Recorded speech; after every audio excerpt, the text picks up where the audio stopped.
గురుర్బ్రహ్మ గురుర్విష్ణు గురుర్దేవో మహేశ్వర గురు సాక్షాత్ పరబ్రహ్మ తస్మై శ్రీ గురవే నమః.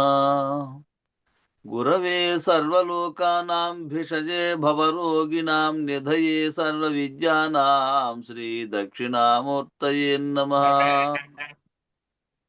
బృహద్వాసిష్ట సిద్ధాంతం పూర్ణబోధోపదేశికా వెంకటేశ్వర యోగీంద్రం సద్గురుభ్యో నమో నమః. ఆత్మానాత్మ అతీతమనిశం కేవలాత్మోపదేశికా వేముల రామయాజ యోగీంద్రం సద్గురుభ్యో నమో నమః. క్షరాక్షరమతీతం చాచల పూర్ణోపదేశికా పూర్ణానంద పుల్లయాజా సద్గురుభ్యో నమో నమః. అస్మద్గురు సమారంభం కృష్ణ సాందీప మధ్యమం ఓంకార పీఠ పర్యంతం వందే గురు పరంపరం. జై గురు. మేలుకొలుపు. మేలుకొను శ్రీ వెంకటేశ మేలుకొనవే క్లేశనాశ మేలుకొనవే లక్ష్మణాయ మేలుకొను శ్రీశ మేలుకొను శ్రీశ. జన్మ దుఃఖం జరా దుఃఖం జాయా దుఃఖం పునః పునః సంసార సాగరం దుఃఖం తస్మాత్ జాగ్రత్తో జాగ్రత్తః. జన్మ జరా మరణమూలను జనులు ఈ సంసారమందున పునఃదుఃఖ పూరితం బని గనియు మేలుకొను గనియు మేలుకొను. మాతా నాస్తి పితా నాస్తి నాస్తి బంధు సహోదరా అర్థం నాస్తి గృహం నాస్తి తస్మాత్ జాగ్రత్తో జాగ్రత్త.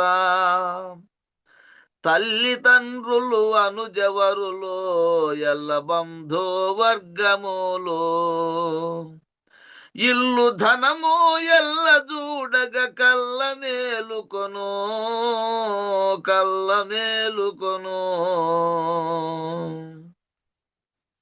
కామక్రోధశ్చ లోభశ్చ దేహే తిష్టంతి తస్కరః జ్ఞానరత్నాపహారాయ తస్మాత్ జాగ్రత్తో జాగ్రత్త. కామక్రోధ లోభములను క్రూరయా షట్చోరవరులు కాయమందున దాగియుండిరి జ్ఞాని మేలుకొను జ్ఞాని మేలుకొను.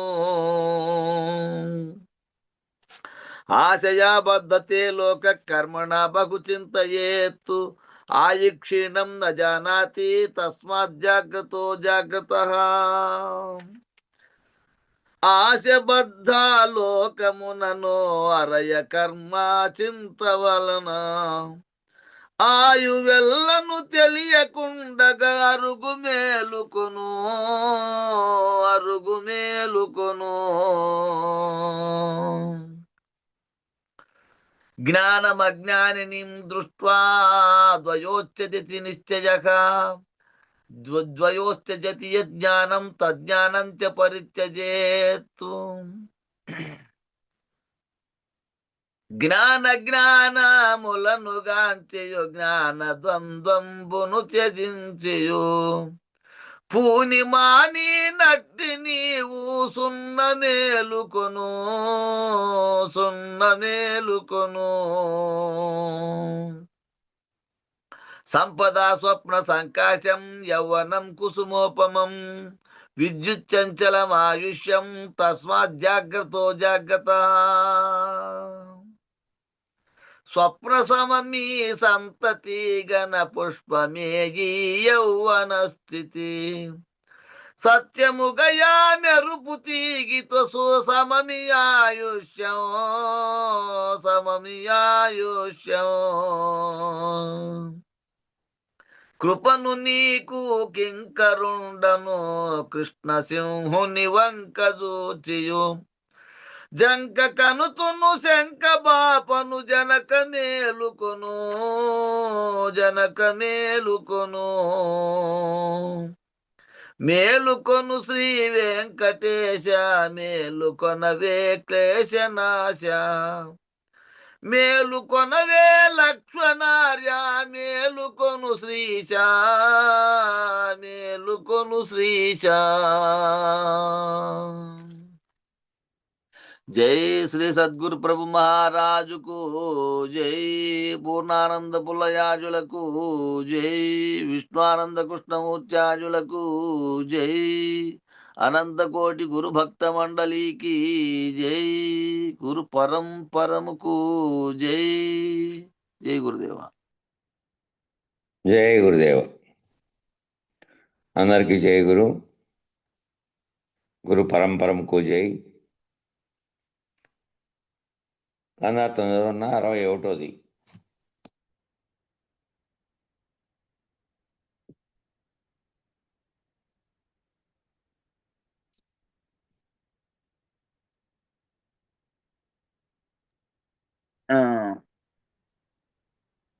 వినుమితరులు ఎరుకను సాక్షని బలికిరి నేను నీకు నకమని నీతో వినజెప్పితి ఇంతి వేరనకూడదు రెంటి ఒక్కటని తెలుసుకోరా. మాటల భేదమనిగా నొక్కోరా. అనరాని వినరాని కనరాని భయలందు తనకైతా నరుదెంచి తనకైతా జనోను సాక్షని తెలుసుకోరా. మాటల భేదమనిగా నొక్కోరా. జై గురు. జై.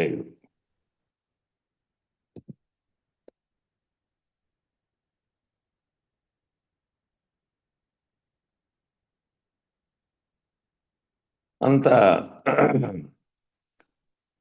జీవుడి వ్యవహారం అంతా ఎవరు చూస్తున్నారు? సాక్షిగా ఉండి సాక్షి చూస్తున్నారు. జీవుడి వ్యవహారం అంతా సాక్షి సాక్షి వలె చూస్తున్నారు. ఎవరు చూస్తున్నారు సాక్షి వలె అంటే ఎవరు చేసిన కర్మానుసారం కర్మ ఫలితాలను అప్పచెప్పుతున్నారు. ఎవరు అప్పచెపుతున్నాడు అంటే ఆ ఈశ్వరుడే అప్పచెపుతున్నాడు. ఆ ఎవరికి అప్పచెపుతున్నటువంటి విధులన్నీ ధర్మాలు నిర్వర్తిస్తున్నది ఎవరు? ఈశ్వరుడుగా ఉండి సమిష్టిగా నిర్వహిస్తున్నాడు. ఎవరెవరి కర్మానుసారంగా వారి వారి శరీరాలలో అధిష్టాన ఇంద్రియాది దేవతల చేత చేపిస్తున్నటువంటి కొన్ని ధర్మాల ప్రకారం కర్మలు నిర్వర్తించే పని ఆ ఈశ్వరునికి కూడా ఉంది. ఇవన్నీ చేస్తున్న పనులు, ఈ పనులన్నీ ఈశ్వరునికి కూడా ఉన్నాయి కదా.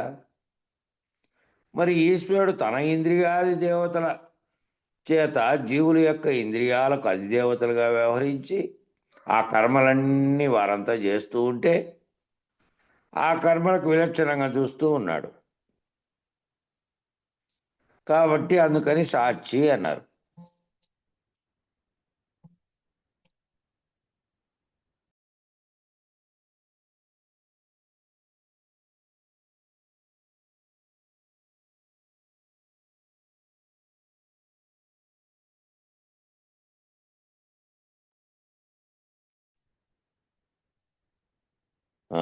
మధ్యలో ఫోన్ చేశారు అన్నయ్య, అజిత్ అన్నయ్య రాలేదని, అందువల్ల డిస్టర్బ్ అయింది.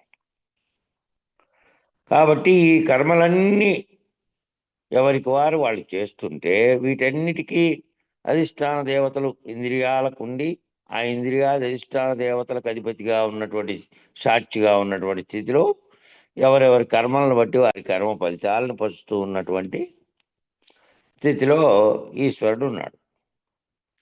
కాబట్టి సాక్షి అన్నారు ఈశ్వరుడు. కనుక సాక్షి అనేది కూడా నేననే అహం వంటిదే. ఆ సాక్షి అంటున్నది ఎవరు? ఇక్కడ జీవుడుగా ఉన్నప్పుడేమో మూడవస్థలని గుర్తించినటువంటి వాడై వాటికి అవస్థాత్రయ సాక్షిగా ఉండి ప్రత్యేగాత్మను నేను ఈ మూడు నాలో జరుగుతున్న దాన్ని గమనిస్తున్నటువంటి స్థితిలో ఉన్న సాక్షిని అన్నావు. అది జీవుడుగా కాకుండా సమిష్టిలో ఈ జీవులందరి ఈ బ్రహ్మాండం అంతటి యొక్క కర్మలన్నింటి పరిశీలిస్తున్న సాక్షిగా ఉన్నవాడేమో ఈశ్వరుడుగా ఉన్నాడు. కాబట్టి సాక్షి అంటే ఏం లేదు, పదాల భేదం తప్ప. సాక్షి అంటే నేను అనే అహమే.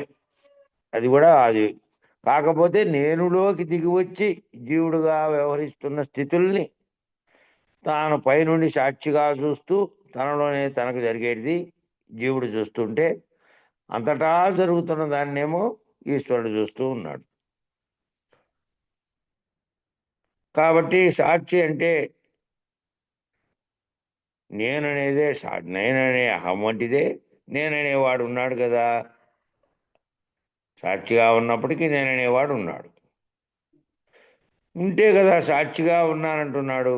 నేను సాక్షిగా ఉన్నాను, నేను వాటితో తాదాత్మ్యం చెందకుండా సాక్షిత్వ స్థితిలో ఉన్నా, నేను కిందికి జీవుడుగా దిగిరాలేదు.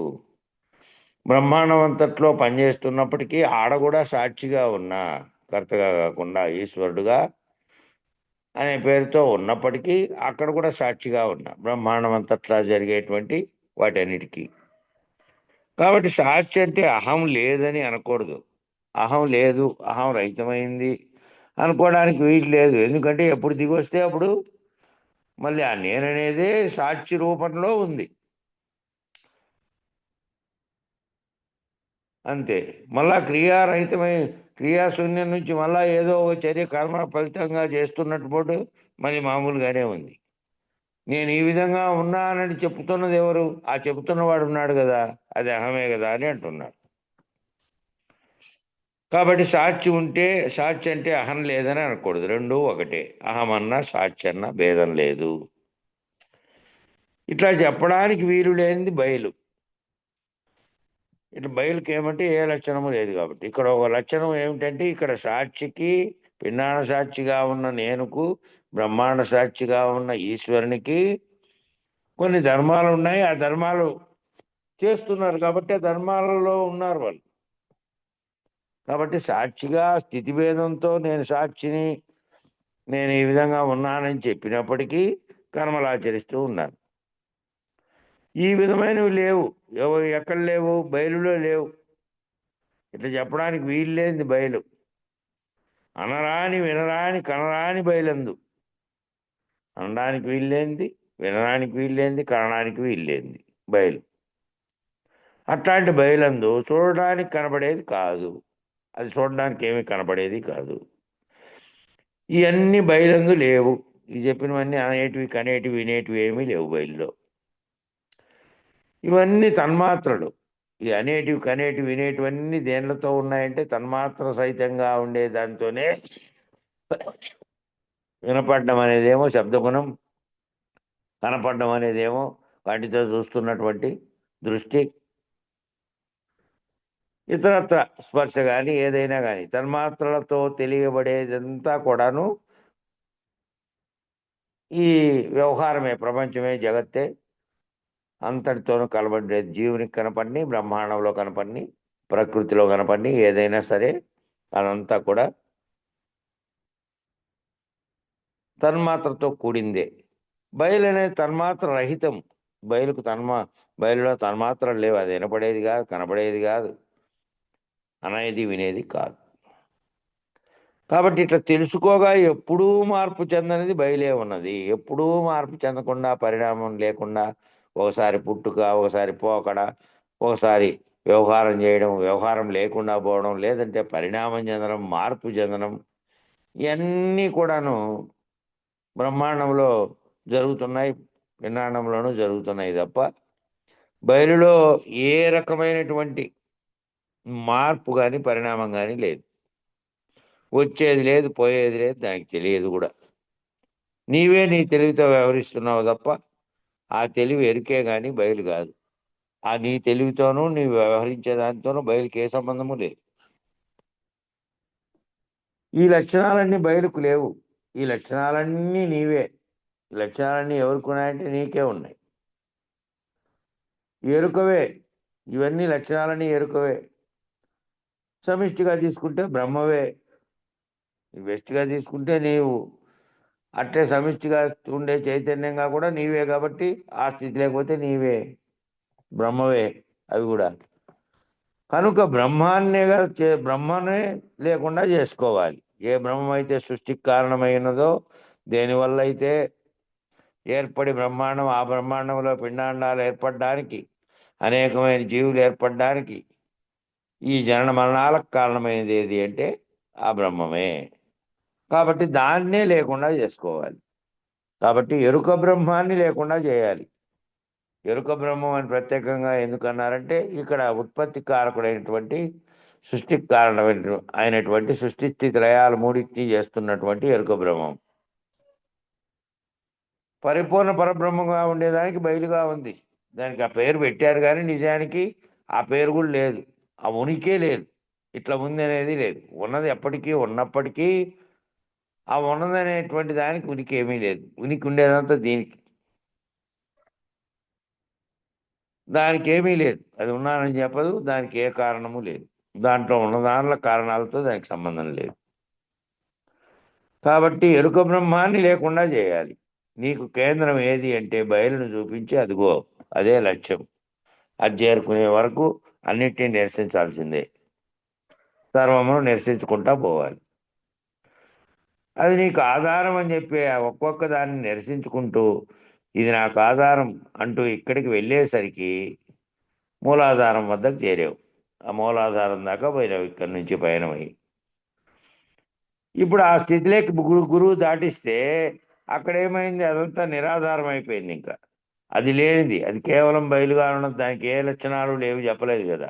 అవి ఉండాడని ఉనికి కానీ, లేనిదని కానీ, చెప్పేవాడు కానీ, నీవు కానీ, ఆ దాటించిన గురువు కానీ అంతా మమేకం అయిపోయారు అక్కడ. నిరాధారమైనటువంటి బయలును చూపించి బయలులోకి పెట్టిన తర్వాత నిరాధారం అయిపోయింది. మళ్ళీ దీనిని లక్ష్యంలో పెట్టి పైదానికి పంపించారు. ఇది కూడా లేకుండా అయింది. అది కూడా లేనిదైంది అంటే ఎక్కడి వరకు ఉన్నది?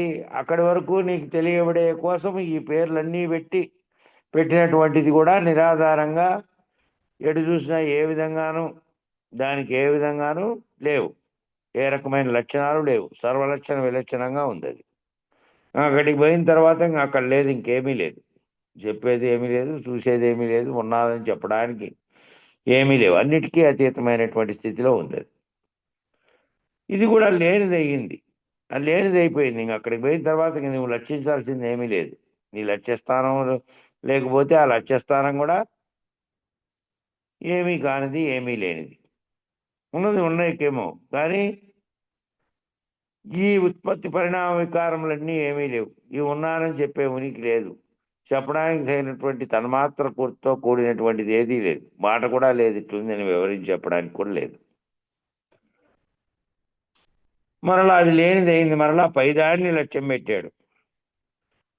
సంకల్పము నిస్సంకల్పమైంది, శూన్యం శూన్యాతీతం, కాలం కాలాతీతమైంది, మండలత్రయం మండలత్రయాతీతమైంది.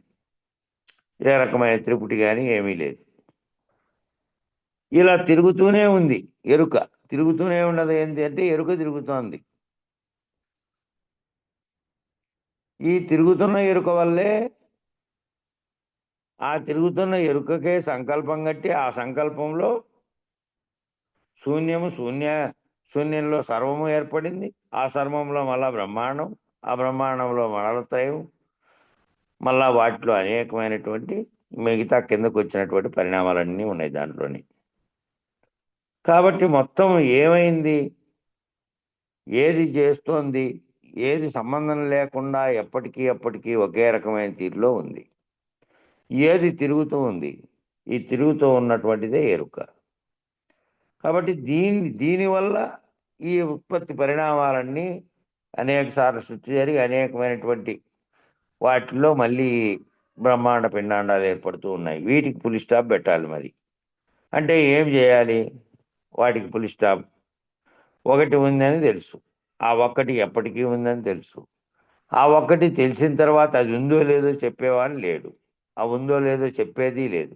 సర్వరహితమైపోయినటువంటి స్థితిలో బయలులో కలిసిపోయింది అది. కాబట్టి ఈ ఒకటి అనేది ఉందని చెప్తున్నాం. ఎప్పుడు చెప్తున్నాం? విచారణలో ఉన్నప్పుడు ఉన్నదొక్కటే, ఒక్కటే ఉన్నది, ఈ సర్వము లేనిది. అది తప్ప మిగిలిందంతా ఏమీ లేనిది. అది తప్ప మిగిలిందంతా ఉత్పత్తి నాశనాలతో కూడుకున్నది. మిగిలిందంతా పరిణామంతో కూడుకున్నది. దానికి ఎట్టి పరిణామము లేదు, ఎట్టి నాశము లేదు. ఎప్పటికీ ఉన్నా సృష్టి ఉండకపోయినా లేకపోయినా ఉన్నది అదే అనేది చెప్పాము అప్పుడు. అది తెలియబడి ఎవరైతే ఆ స్థితికి చేరుకొని గురువు చేత దాటించబడినటువంటి స్థితిలో ఉన్నారో వాళ్ళకి అది కూడా లేదు. అది ఉందని చెప్పడానికి లేదు. అది ఎవరికి వారి భావపరమైనటువంటి భావనలో తెలియబడాల్సిందే. అదేదో చూపించేదో లేకపోతే ఇంకోటి చేసేదో లేదు. ఆ రకమైన ఊహాత్మక భావాన్ని నీలో ప్రవేశపెట్టి నీకు అది అవగతమయ్యేటట్టు చేయగలిగినటువంటి వాడే గురువు.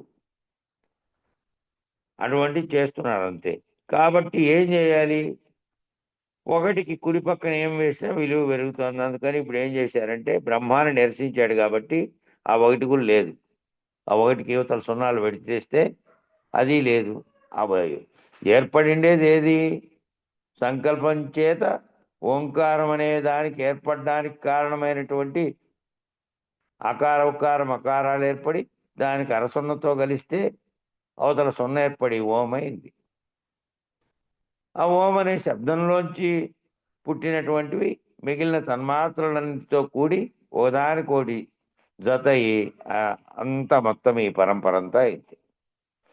కాబట్టి ఆ ముందు ఏదైతే ఉత్పత్తి అయిందో దానికి అవతల సున్న పెడితే దాని విలువ లేకుండా అయిపోతుంది అని చెప్పి దాన్ని నిరసించాలంటే అది బ్రహ్మమే. కాబట్టి ఆ ఓంకారానికి మూలమైన సంకల్పం కలిగిందే ఎరుక బ్రహ్మము. బ్రహ్మాన్ని నిరసించి ఏం చేశాడంటే ఒకటికి ఎడమ వైపు ఆ ఉన్నది ఒక్కటే, ఆ ఒక్కదానికి ఎడమ వైపు సున్న పెట్టేశాడు. సున్నలు పెట్టావు, అప్పుడు ఒకటికి మూలం లేకుండా అయిపోయింది. దానికి మూలం లేదు. ఇంకా ఆ ఒక్కటి కూడా లేనిదేనని తెలిసింది. ఆ ముందు సంకల్పం కలగడానికి కారణమైనది కూడా లేదు. లేనిదని తెలిసిన తర్వాత కుడివైపు సున్నాలు ఉండి కూడా లేనివైనాయి. ఇంకా కుడివైపు సున్నాలన్నీ పెరుగుతూ పోయినటువంటి బ్రహ్మాండం అంతా అది.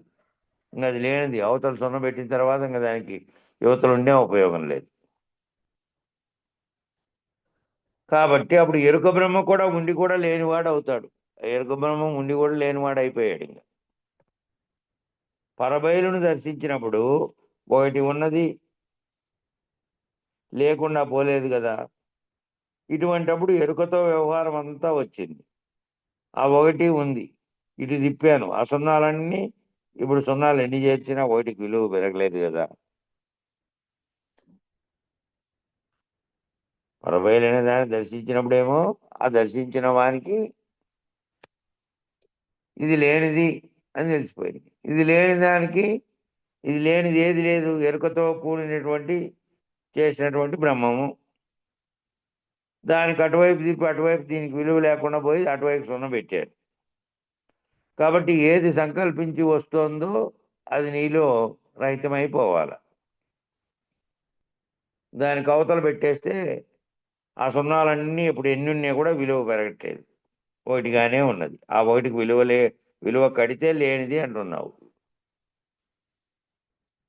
ఆ విలువ కట్టే ఆ విలువకు అవతల సున్న పెట్టారు కాబట్టి లేనిది అయిపోయింది.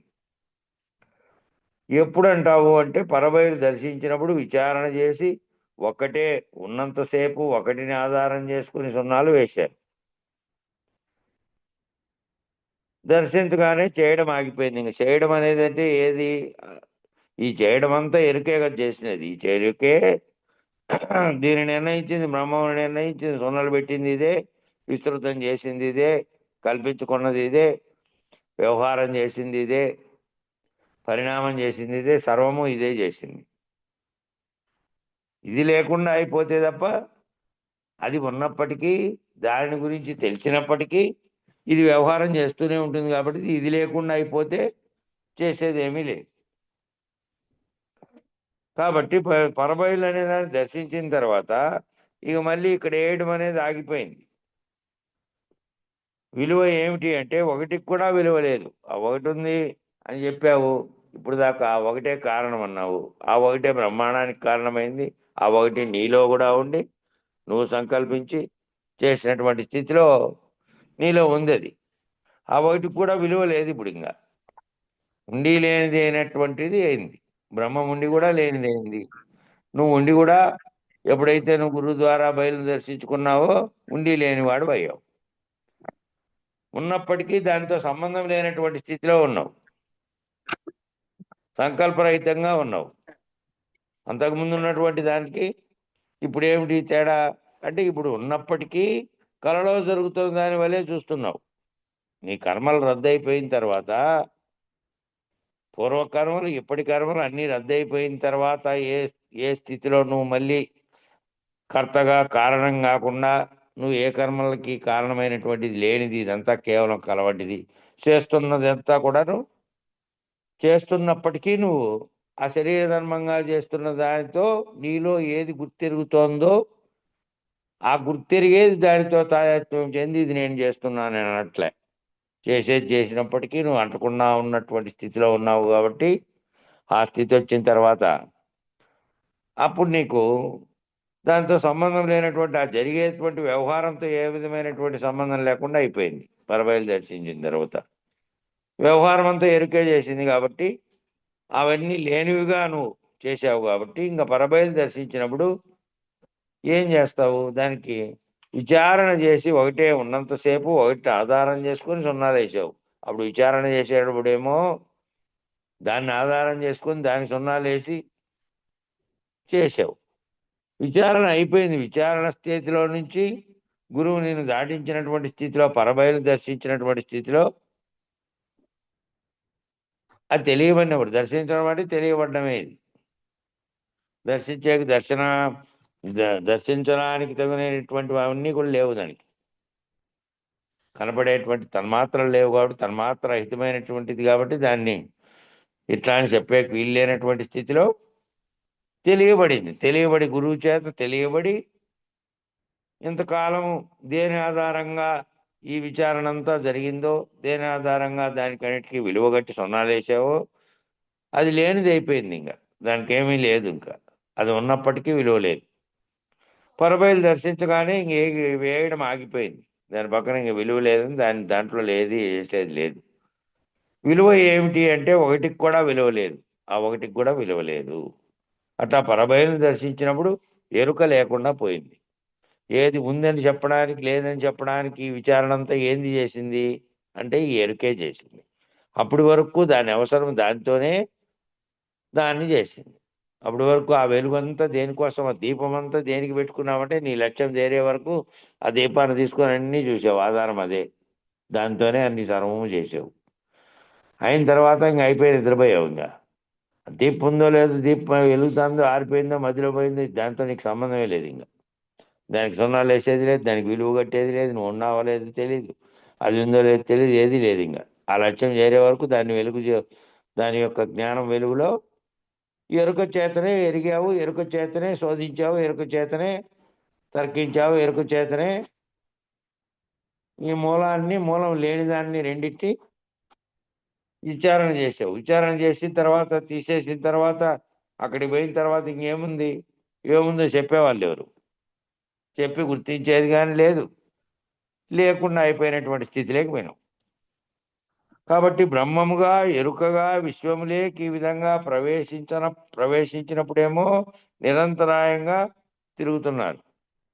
మళ్ళీ బ్రహ్మముగాను జీవుడుగాను ఈ విధంగా ఎరుక విశ్వంలో ఏ ఎరుక అయితే తెలియబడుతుందో దాంట్లోకి మళ్ళీ దిగొచ్చావా, వ్యవహారంలోకి కానీ దేంట్లోకైనా చుట్టూ ఉన్నటువంటి విశ్వంలో ఉండే ఎరుకంతా నిరంతరాయంగా దాన్ని పట్టుకొనే తిరుగుతూ ఉన్నారు. అంతా ఉంది. ఆ తిరుగుతున్నదే మళ్ళీ తిరిగి జన్మలను కల్పిస్తున్నటువంటి వలయంగా ఉంది. అది ఆ వలయంలో పడి తిరగడమే దాంట్లో నుంచి దాటుకునే వరకు. కాబట్టి ఎప్పుడు ఇంకా దీన్ని నిరసించుకుంటూ ఉంటే ఆ ఒక్కటి ఉండి లేనిదని చెప్పడం లేదు. దీన్ని నిరసించుకుంటూ ఉన్నా ఉండి లేదు. ఉన్నప్పటికీ నీ శరీరం ఉన్నప్పటి వరకు తెలియబడేది నీ కంటి ముందు తెలియబడుతున్నప్పటికీ, సర్వ విశ్వ వ్యవహారం అంతా జరుగుతున్నప్పటికీ నీకు ఆ ఎరుక అనే స్పృహ దాంట్లో లేదు. అది తిరుగుతున్నటువంటి ఓ కళ జరిగి కళలో లేనిది ఏ విధంగా అయిందో వ్యవహారం అంతా కళ. విశ్వంలో జరుగుతున్నదంతా కూడాను కళ. ఇప్పుడు ఈ జరుగుతున్నటువంటి దానిని చదివి విని దీని అంతటి పరిశీలిస్తున్నవాడు కళను దీన్ని కూడా కళగా చేసుకొని ఉంటాడు.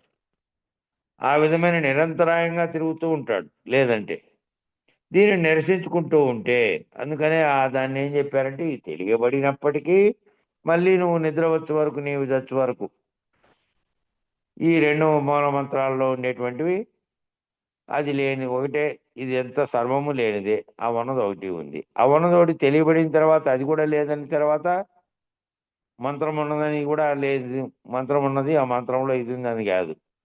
ఏది ఏది లేనటువంటి స్థితిలో నువ్వు ఉన్నావు. ఇది లేదు అది లేదు, అది తెలియబడిన తర్వాత సర్వరహితమై ఉన్నటువంటి స్థితిలో అంటే ఎదురు కనపడుతున్నది, జరుగుతున్నది వ్యవహారం సర్వము నీ భావస్థితిలో ఒకవేళ బయలును దర్శించినటువంటి భావన ఉన్నప్పటికీ జరుగుతున్నదంతా కలే. కాబట్టి నిరంతరాయంగా ఈ తిరుగుతున్న స్థితిలో నుంచి దీనిని నిరసించుకుంటూ ఉంటే ఆ ఒక్కటి ఉండి లేనిదని చెప్పడం లేదా? ఉంది, కానీ దానికి విలువ ఉంది అంటే విలువ లేదు. ఉంది కానీ అంతే. ఈ జగత్తులో జరిగేంత కళ. ఈ కళ జరుగుతోంది. కళలతో కళని ఎప్పటికీ కూడా అబద్ధమే. కాబట్టి ఉండి లేనిదైంది. నీవు అలా ఉండి కూడా లేకుండా పోతావు. బ్రహ్మముగా ఉన్నా, నేను బ్రహ్మం అన్నా, ఆ బ్రహ్మం అనే స్థాయిలోంచి నిరసించి కనుకుంటే ఏ బ్రహ్మముగా ఈ బ్రహ్మముగా ఉండవు. ఇంకా ఎరుకలో జరిగేటువంటి బ్రహ్మముగా ఉండవు. అవతల దాటుకున్నటువంటి బయలుగా ఉన్నటువంటి బ్రహ్మముగా ఉంటావు. అక్కడ లేనిది ఉన్నది ఏమి నిరాకారము, నిర్విధానం, ఏది లేదు, పరిణామం లేదు. అంతటా ఉన్నటువంటి అచలతత్వంలో చెప్పారే అట్లా. పూర్వమేవ నిరాళంబం, అట్లా అన్ని దిశల్లో అని కాదు, దిశల్లోను పైన కింద నీలో బయట ఉన్న లోపల అంతటా సర్వత్రా ఏమీ లేదు, ఉన్నది అచలమే.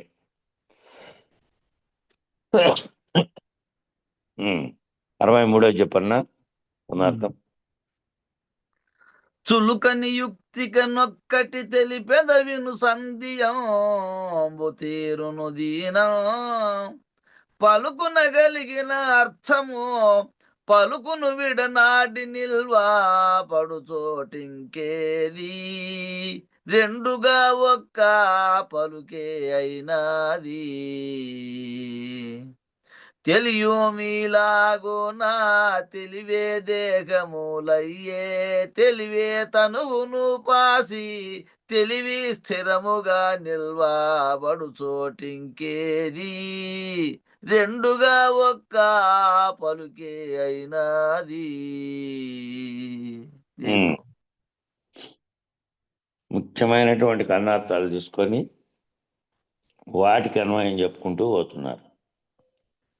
తేలిగ్గా అర్థమయ్యేటట్టు చెబుతున్నారు. పలుకునగలిగిన అర్థం అంటే ఏమిటి? నీవు పలికావు, దానికి అర్థం వస్తుంది. ఎలాంటి అర్థం? పలికిన పలుకుకు అనేక రకాల అర్థాలు తీయవచ్చు. అయితే అక్కడ పలికే స్వభావాన్ని బట్టి వస్తున్నాయి.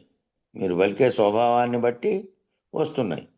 ఒకటే రకమైన మాట ఆ పదానికి ఒక రకంగా తీసుకుంటే ఒక అర్థం, ఇంకో రకంగా ఇంకో అర్థంగా ఉన్నది. కానీ నువ్వు పలికే తీరును బట్టి దానికి అనేక అర్థాలు తీయవచ్చు. అక్కడ పలికే స్వభావాన్ని బట్టి వస్తున్నాయి ఆ మాటలన్నీ. మీరు ఎప్పుడు వచ్చారు, ఏమిటి, ఏం పని మీద వచ్చారు అని అడిగామనుకో, దాని పర్యవసానం ఏముంటుంది? మీరు ఎప్పుడు వచ్చినారు, ఏమిటి, ఏం పని మీద వచ్చారు అని అడిగామనుకో, దాని పర్యవసానం ఎట్లంటే మర్యాదగా ప్రశ్నించినట్టు.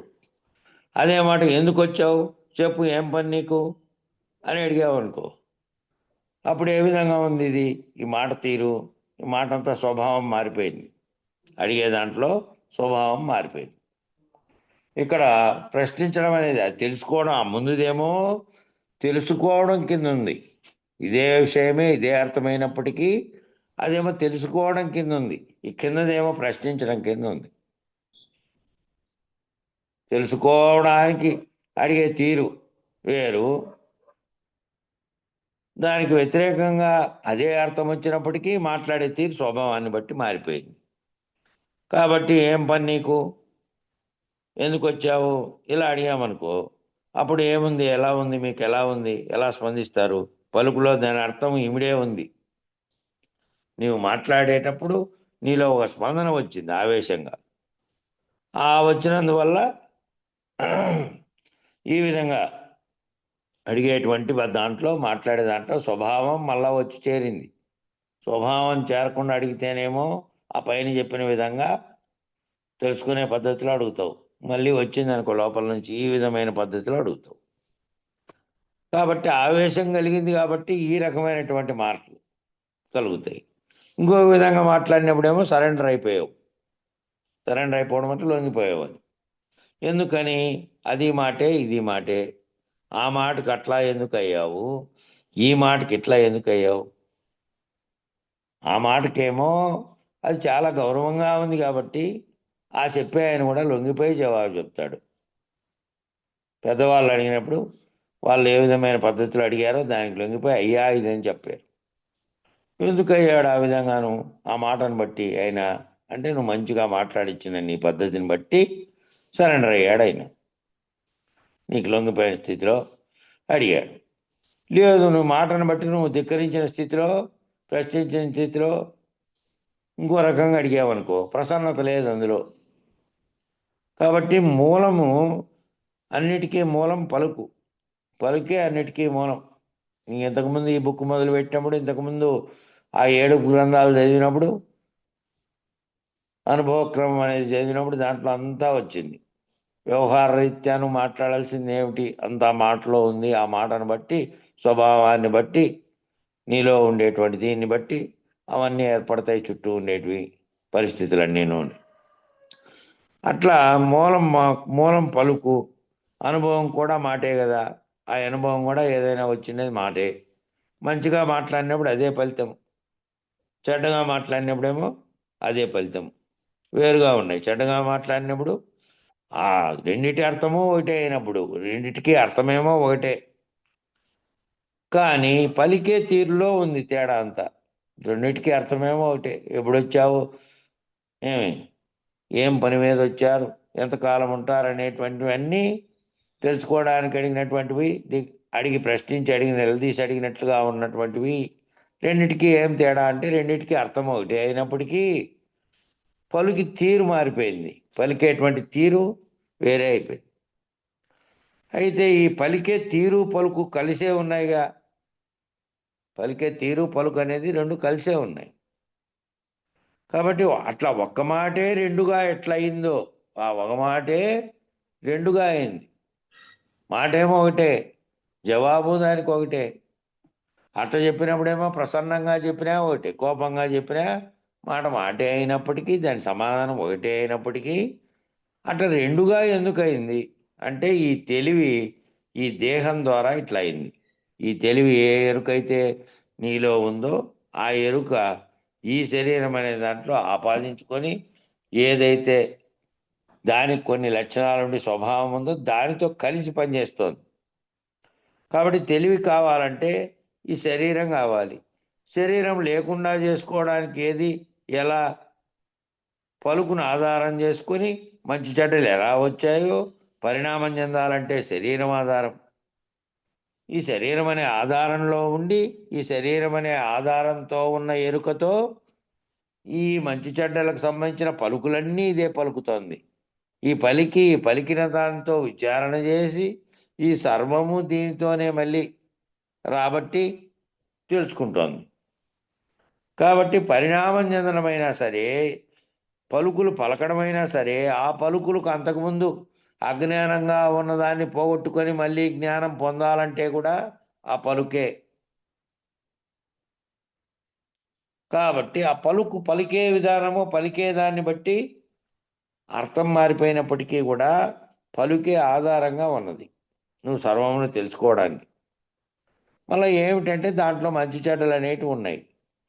చెడ్డల విధంగా ఏ విధంగా ప్రవర్తిస్తూ మాట్లాడుతూ పోతే కొత్త సంస్కారాలు వస్తాయి, స్వభావం పనిచేసి కొన్ని కర్మలు కూడా వస్తాయి.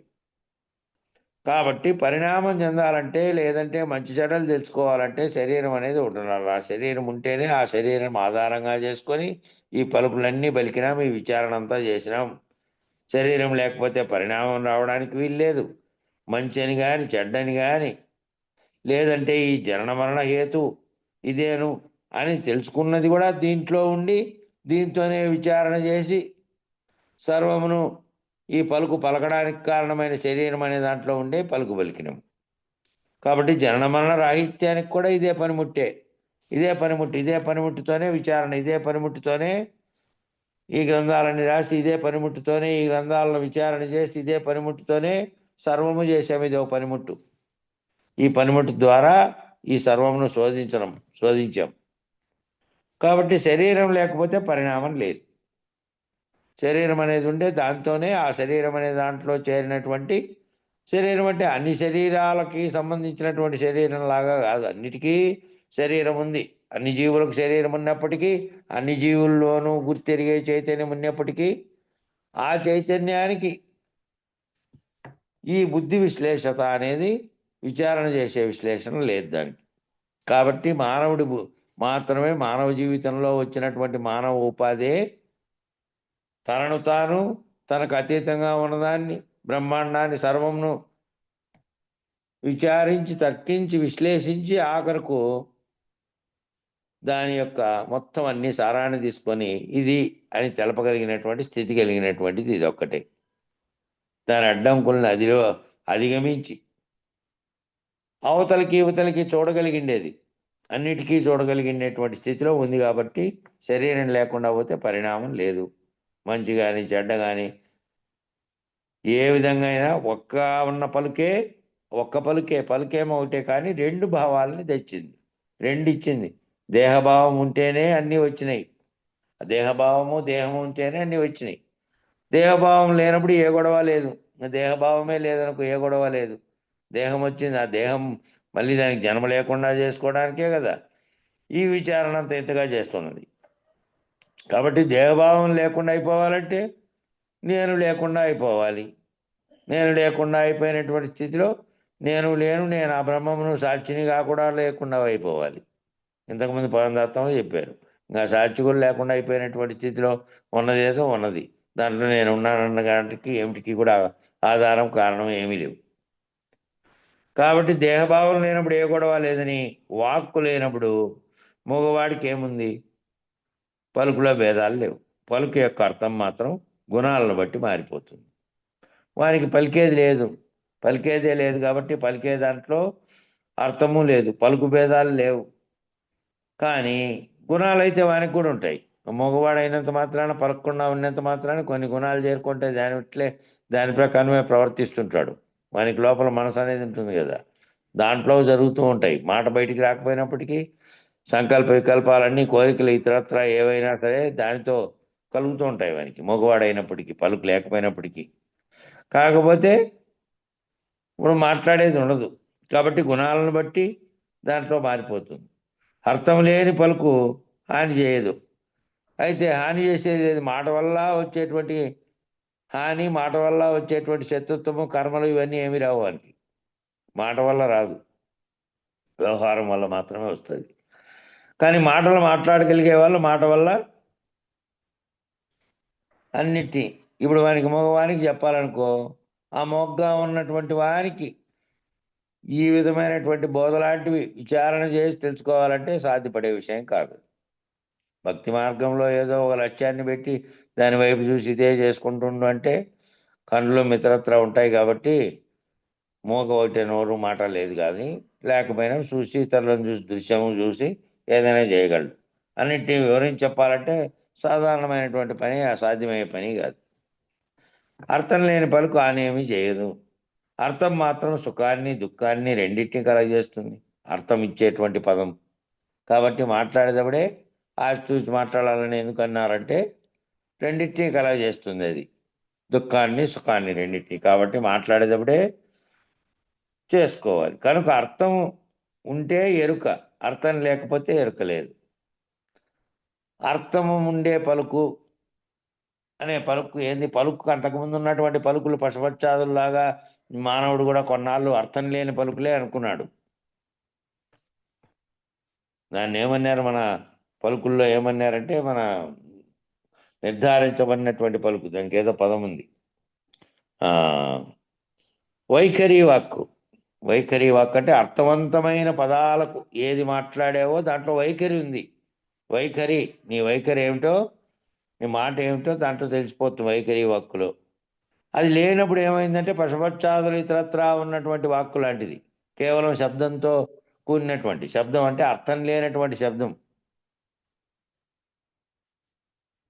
రమణీయమైనటువంటి అర్థం వచ్చే పదమే కావ్యము అన్నాడు ఒక కవి. రమణీయార్థ ప్రతిపాదక శబ్దం కావ్యమని ఒక సంఖ్య ఇది ఉంది, నిర్వచనం కావ్యాలోకంలో. అట్లా ఈ పదం అర్థవంతమైనటువంటి పదమే ఆ ఎరుక అనేదాన్ని. ఆ ఎరుక ఏంటంటే అర్థవంతమైన పదే, అర్థం లేనటువంటి పదాలు కాదు. అర్థమైంది, అర్థం ఉంది అంటే ఎరుక. అర్థం లేకపోతే అర్థం లేనటువంటి పదం దాంట్లో లేదు, ఎరుక లేదు. ఎరుక లేకపోతే బయలే ఉన్నది. ఎరుకంతా ఈ మాటల్లో అన్నిట్లోనూ అర్థవంతమైన పదాలన్నీ ఎరుక కల్పించినవే. ఈ ఎరుకతోనే ఈ మాటలన్నీ మాట్లాడి, ఈ మాటల యొక్క అర్థాన్ని, మాటల యొక్క విచారాన్ని అంతటినీ చేసి, ఎరుక లేనిది అంటే ఇంక మాటే లేదు. మాట లేని దాంట్లో మాట్లాడేది ఏముంది? మాటే లేని దాంట్లో ఇది కలిగింది, మూలం లేకుండా కలిగింది. సర్వమును విచారించి మనం లేనిదని తెలిసి, లేని దాన్ని ఏ విధంగా లేకుండా అది మళ్ళీ స్ఫురణకు రాకుండా చేసుకోవాలో, ఏది ఎప్పటికీ ఉందో, ఏది పరిణామ వికారం లేకుండా ఉందో, దేంతో పోతే మళ్ళీ పరిణామ వికారాలు కలిపి జన్మ వస్తాయో అన్నీ తెలిసింది. అన్నీ ఈ మాటతోనే, దీంతోనే తెలిసింది. కాబట్టి ఆ ఎరుక లేక బయలే ఉన్నది అన్న దాంట్లో ఇంకా మాటే లేదు. లేనటువంటి మాట్లాడే మాటే, అర్థవంతమైన మాటలన్నీ ఎరుకవే. 64 చెప్పన్నా కన్నం. Right right.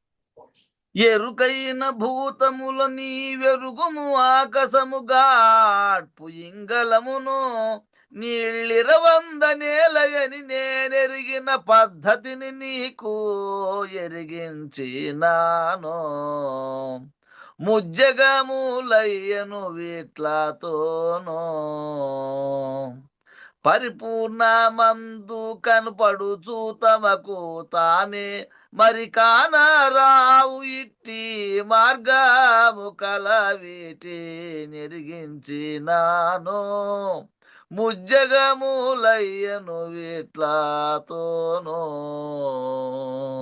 జై గురు. ఎప్పుడు ఎరుకైంది? ఎరుకైన భూతములు నీవు ఎరుగు.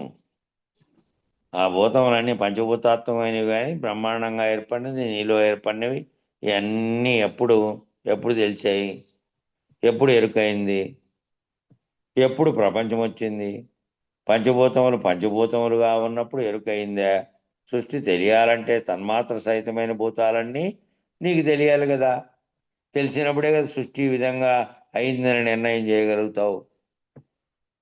అదంతా సాంఖ్యం చెప్పిందంతా అదే కదా. తన్మాత్రలతో కూడి కేవలం తన్మాత్రలుగా ఉన్నవి అవి కారణంగా ఉన్నాయి. పంచభూతాత్మక కార్య రూపం ధరించినప్పుడేమో ఆ పంచభూతాత్మకమైనటువంటి వాటిలో ఏ అంశాలైతే ఉన్నాయో, ఆకాశము, వాయువు, అగ్ని, నీరు, పృథ్వీ, వీటన్నిటికీ ఉన్నటువంటి తన్మాత్రల యొక్క అంశాలు నీ శరీరంలో కూడా ఉన్నాయి. పిండాండ సృష్టిలో వీటిలన్నిటిలో కూడా ఆయా వ్యవహారాలు జరుగుతానికి కారణమైనటువంటి ఆ తన్మాత్రలే ఉన్నాయి. అవి మళ్ళా వాటితో పాటే ఈ ప్రవర్తన అంతా జరుగుతోంది తన్మాత్రలతోని. కాబట్టి తన్మాత్ర సహితమైన భూతాలన్నీ నీకు కూడా తెలియాలి కదా. ఆ తన్మాత్రలతో కూడుకున్న పంచభూతాలన్నీ ఏ తన్మాత్రలతో అవి ఏమేమి వ్యవహారం చేస్తున్నాయో, ఆకాశం శబ్దంగా ఉండి శబ్దం చేస్తోంది, వాయువు శబ్దము చేస్తోంది, స్పర్శ కలిగి ఉంది, అగ్ని శబ్దము, స్పర్శ, రూపం కూడా ఉంది. అదే వాయువుకి లేదు రూపం, దీనికి ఉంది. మళ్ళీ జలమేమో శబ్దము, స్పర్శ, రసం అనే 4 గుణాలతో కూడుకొని ఉంది. పృథ్వీ ఏమో శబ్దము, స్పర్శ, రసము, గుణము పాటు రూపంతో పాటు గంధం అనేటువంటి వాసన కూడా కలిగి ఉంది. ఈ 5 కూడా నీ శరీరంలో ఉన్నటువంటి వాటితో పోల్చుకుంటే ఈ శరీరంలో ఈ తన్మాత్రలతో కూడి చేసేదంతా కూడా నీలో కూడా ఉంది. కాబట్టి నీకు తెలియాలి కదా ఇవన్నీ. తెలిసినప్పుడే కదా సృష్టి ఈ విధంగా అయిందని అర్థం చేసుకుంటావు. సృష్టి చేయడానికి కారణమైనవి మొదటి తన్మాత్రలుగా ఉన్నవి గుణాలతో కూడి తన్మాత్ర సహితంగా ఏర్పడి ఈ ధర్మం అంతా ఏర్పడడానికి కారణమైనటువంటిది. అంతకుముందు ఏర్పడకముందు బ్రహ్మాండం పిండాండం ఏమీ లేవు కదా. కాబట్టి ఈ విధంగా తెలిసినప్పుడే ఈ సృష్టి ఈ విధంగా అయిందని నేను నిర్ణయం చేసుకోగలుగుతున్నావు. నువ్వు నిర్ణయం ఎప్పుడు చేసావంటే ఇదంతా నీకు ఎప్పుడు ఎరుకైంది? ఇదంతా తెలుసుకోబడి విచారణ చేసింటే నీకు ఎరుకబడింది. అది తెలియకుండా నీవు ఎరుకను విడవగలవా? అది తెలియకుండా ఎరుకను విడవాలంటే ఏ ఎరుకతో విచారణ చేస్తున్నావో, ఏ ఎరుకతో తెలుసుకుంటున్నావో ఆ తెలివిగా ఉండి ఆ తెలివితోనే నువ్వు ఇదంతా చేస్తున్నావు. ఆ తెలివి లేదనుకో ఏం చేస్తావు? ఏమీ లేదు. ఆ తెలివి విడిచిపెట్టినటువంటి ఆ తెలివిలో ఉన్నాయి ఇవన్నీ. ఆ ఎరుకలోని ఈ సంకల్పము, దాని చర్యల చేత వ్యవహారము, జన్మము, కర్మము, దాని ఫలితంగా మళ్ళీ ఉపాధి ధరించడము, ఈ తిరగడం అంతా ఉండే దానిని విచారించిన దాన్నే సాంఖ్యం అన్నారు. కాబట్టి ఆ తెలియబడే కోసమే అనేక విధాలుగా అనేక రకాలుగా శరీర విచారణ అంతా చేసి చెప్పారు. కాబట్టి సాంఖ్యం నీవు ఎరుకను విడవగలవా అంటే సాంఖ్యం తెలియకుండా ఎరుకను విడవలేము. ఎరుకను విడవాలంటే సాంఖ్యం సంపూర్ణంగా అనుభవంలోకి రావాలి. అదంతా చదివి గ్రంథం అంతా నేర్చుకోమని కాదు.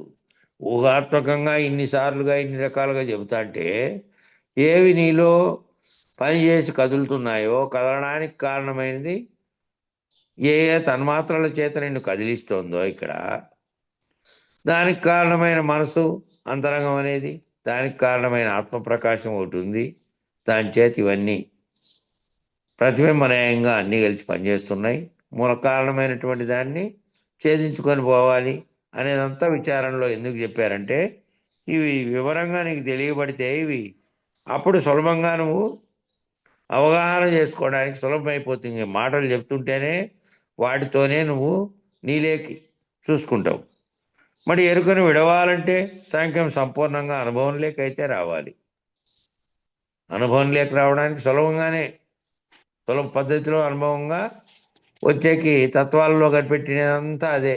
ఈ సాంఖ్యం అంతా చదివి ఈ శాస్త్రంలో ఉన్నటువంటి అంశాలన్నీ నేర్చుకొని ఇవన్నీ అనుభవం లేక పొందలేరనే సులభమైనటువంటి పద్ధతిలో కొన్ని తత్వాలు పెట్టి ఇదిగోని ఇదంతా ఇదేనయ్యా, నీకు మూలం ఇది, దానికి మూలం ఇది, ఈ రెండింటి మూలంగా వచ్చి కర్మలు చేస్తూ మళ్ళీ అనేక జన్మల్లో తిరగడానికి కారణమైంది ఇది, అంతా నీలోనే ఉంది అనేటువంటిదంతా తత్వాల్లో పెట్టారు. నిజానికి లోనికి పరిశీలించుకున్న తత్వాలు ఎవరైతే నేర్చుకున్నారో వాళ్ళు దాంట్లో లేకపోతే ఇంకా సాంఖ్యం కొంతవరకు తెలిసినట్టే. ఇంత లోతుగా కంప్లీట్గా విచారణలో తెలియబడినట్టు సంఖ్యలు అంకెలు అనేటివి కాకుండా సారాంశం తెలుసుకోగలిగితే చాలు.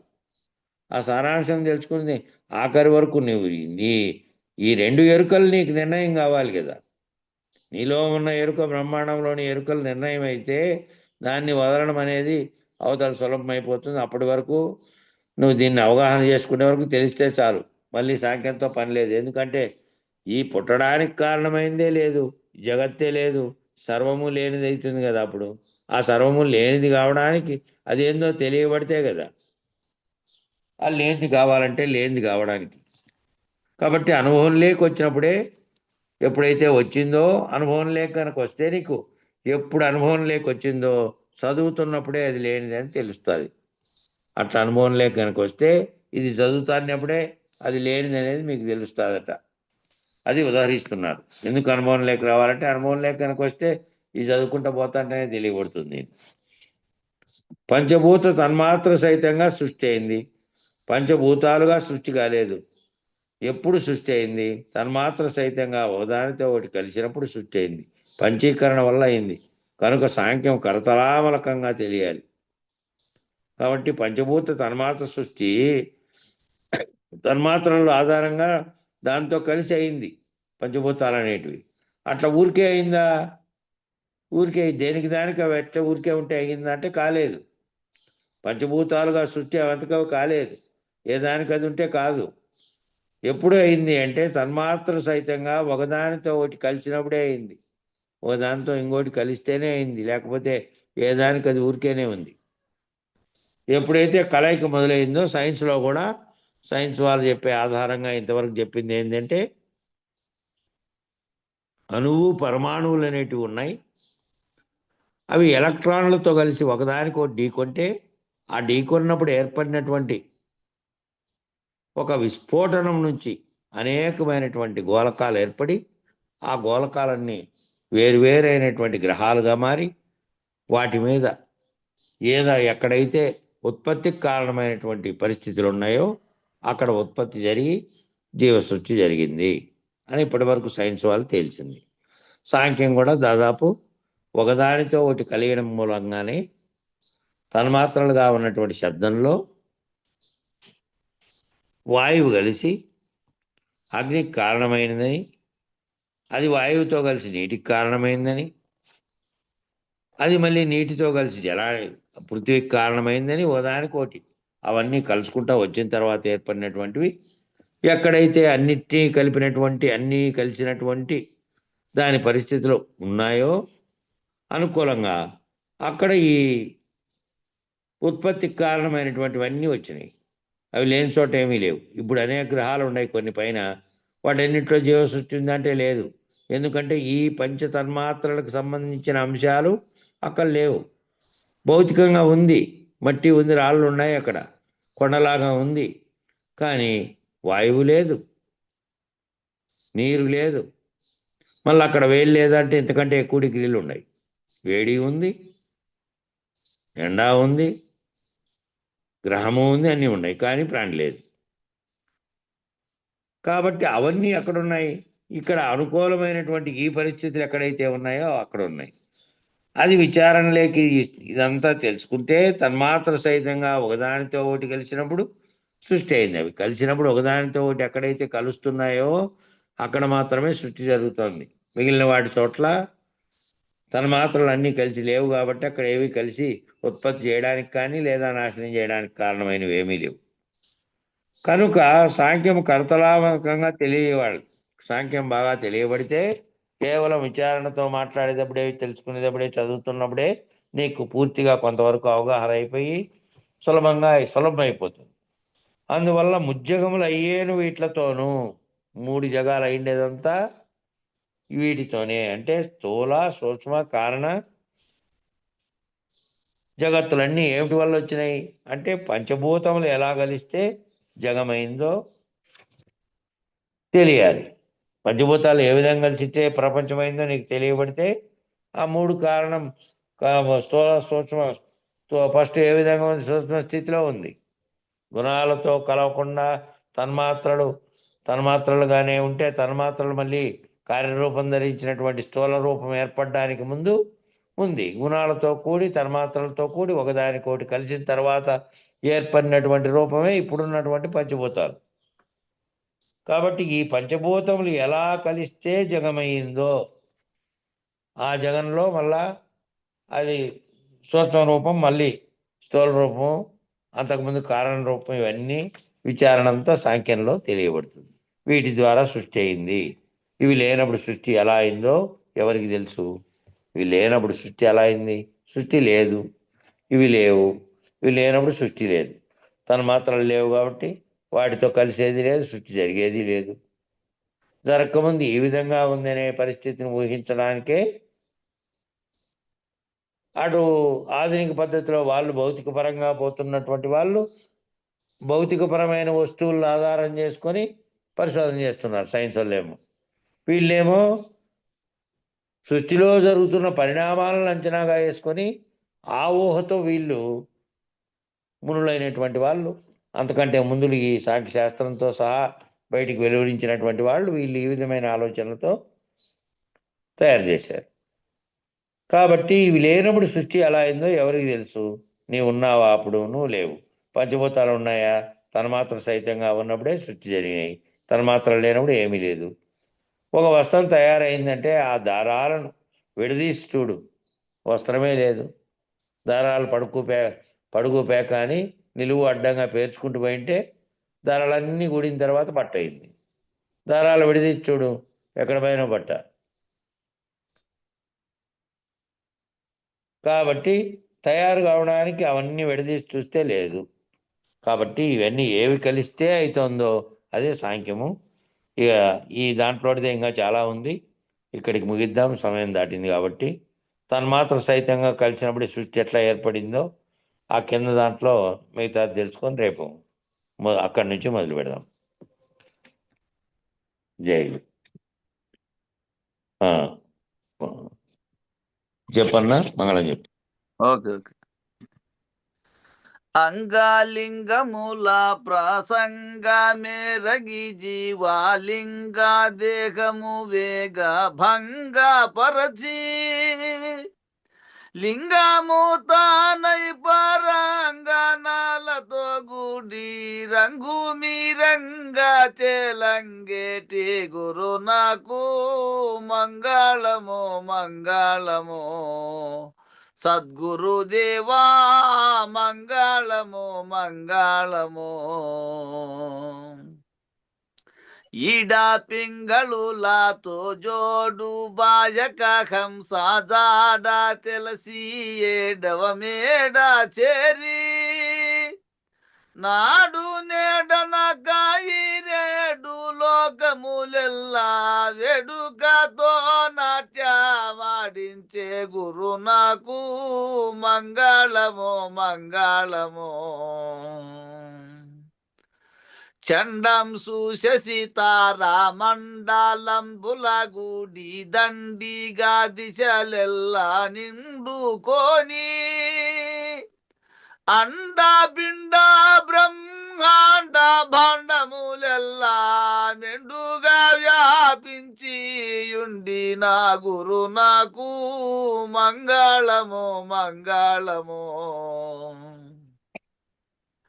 ఘోర దురిత సంసార వారధి దాటి ఆరు వర్గములెల్లా పారత్రోలి ఆరు సరసముల మీరియావల జేరి ధీరుడై నెలకొన్న కారణ గురు నాకు మంగళము మంగళము. వేద విహిత బోధమోదముతో దిల్పి వేదాంత వేద్యుడై వెలయుచున్నా మేదిని కృష్ణబురంబున వెలసిన పల్లపోతుల పుల్లయారులకిప్పుడు మంగళము మంగళము. సద్గురుదేవా మంగళము మంగళము. శ్రీ పుల్లయార్య మంగళము మంగళము. మంగళం గురుదేవాయ మహనీయ గుణాత్మనే సర్వలోక శరణ్యాయ సాధురూపాయ మంగళం.